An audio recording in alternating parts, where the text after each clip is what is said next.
Dans cette vidéo, nous allons relire donc ensemble la fiche de cours sur la relativité du mouvement. Donc grand 1, relativité du mouvement dans le système solaire. Donc le système étudié est soit un corps, soit un ensemble de corps. Le mouvement d'un corps ne peut être étudié que par rapport à un solide de référence qu'on appelle donc le référentiel. Dans ce référentiel, l'observateur est immobile. Donc pour étudier le mouvement d'un corps sur Terre, on utilise le référentiel terrestre, qui est constitué par tout corps immobile par rapport à la Terre.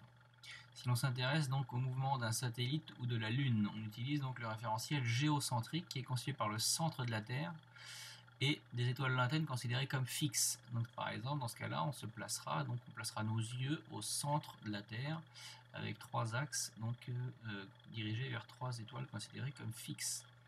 Si l'on s'intéresse au mouvement des planètes autour du Soleil, on utilise le référentiel héliocentrique, constitué dans cette fois-ci par le centre du Soleil et des étoiles lointaines considérées comme fixes. Dans ces deux référentiels-là, on prend les mêmes. Il est à noter que les trois axes sont toujours à chaque instant parallèles entre eux, comme nous le verrons dans l'activité qui suivra cette fiche de cours. Donc au niveau des caractéristiques du mouvement. L'étude du mouvement d'un point mobile dans un référentiel donné nécessite de connaître la trajectoire du point mobile ainsi que l'évolution de sa vitesse.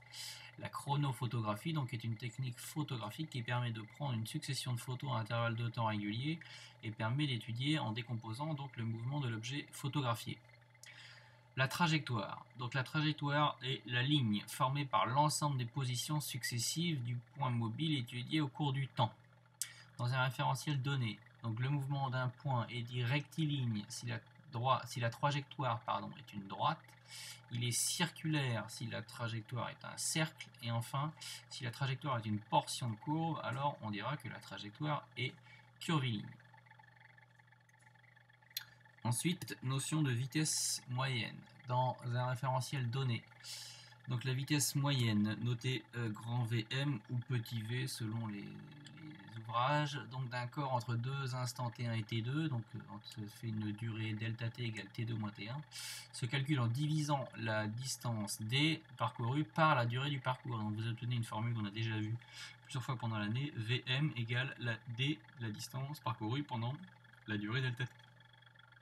Au niveau des unités, si vous mettez la distance ici en kilomètres et la durée en heures, vous obtiendrez une vitesse qui sera en kilomètres par heure. Si vous prenez la distance ici en mètres et la durée en secondes, vous obtiendrez une vitesse qui sera en mètres par seconde. Le mouvement sera dit uniforme, si la valeur de la vitesse ne varie pas. Dans ce cas-là, le point mobile et le point qu'on étudie parcourra des distances égales pendant des durées égales. Exemple, si vous êtes sur l'autoroute, une voiture ligne droite à 130 km/h qui est indiqué sur le compteur, vous parcourez toutes les heures 130 km. Donc vous parcourez bien des distances égales, 130 km pendant des durées égales, 1 heure. Si pour un intervalle de temps delta t fixé, la distance d parcourue augmente, alors le mouvement est accéléré.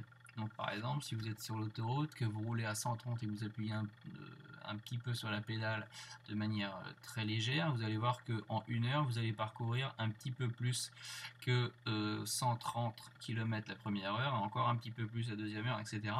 Donc là, c'est parce que votre mouvement sera accéléré. Par contre, si pendant une durée delta t fixée, la distance d parcourue diminue, dans ce cas-là, le mouvement sera caractérisé et dit décéléré. Donc des exemples. Vous avez ici les chronophotographies. Vous voyez bien qu'on a une succession ici de photos qui sont superposées les unes derrière les autres. On voit l'évolution d'un point mobile qui est ici lâché sans vitesse initiale et qui tombe sous l'effet de la pesanteur. On voit bien que l'ensemble des positions là que constitue la trajectoire forment une droite. C'est pour ça que le mouvement pourra être caractérisé de rectiligne. Enfin, on voit que pendant la durée entre deux photos, la durée entre deux points ici, la durée qui s'est écoulée entre deux points est strictement la même. Donc ça veut dire que pendant des durées égales, la distance parcourue ici entre deux points successifs augmente. Donc c'est pour ça que le mouvement est rectiligne ici accéléré. Donc rectiligne parce que la trajectoire est une droite, et enfin accéléré parce que pendant des durées delta t fixées, la distance parcourue augmente. Vous avez ici un deuxième exemple. Vous avez cette fois-ci des points qui forment aussi donc des positions successives qui forment aussi ici une trajectoire qui est donc une droite, donc c'est pour ça que le mouvement sera dit rectiligne. Par contre, ici, entre deux points successifs, donc pendant des durées qui sont, la durée entre deux points est strictement la même, on voit que la distance parcourue ici est aussi strictement la même. Donc c'est pour ça que le mouvement ici est rectiligne uniforme. Donc rectiligne puisque la trajectoire est une droite, uniforme puisque pendant des durées delta t fixées, la distance parcourue est identique. Ensuite ici, donc je vais passer au dernier exemple. Donc avant de revenir au troisième. Donc ici vous avez donc des points, donc des positions successives qui forment ici un cercle. Donc la trajectoire est un cercle. Donc c'est pour ça que le mouvement est circulaire. Et ensuite entre deux points successifs, il s'est écoulé donc exactement la même durée et on observe que donc la distance entre deux points successifs est ici strictement la même. Donc c'est pour ça que le mouvement ici est un mouvement circulaire uniforme.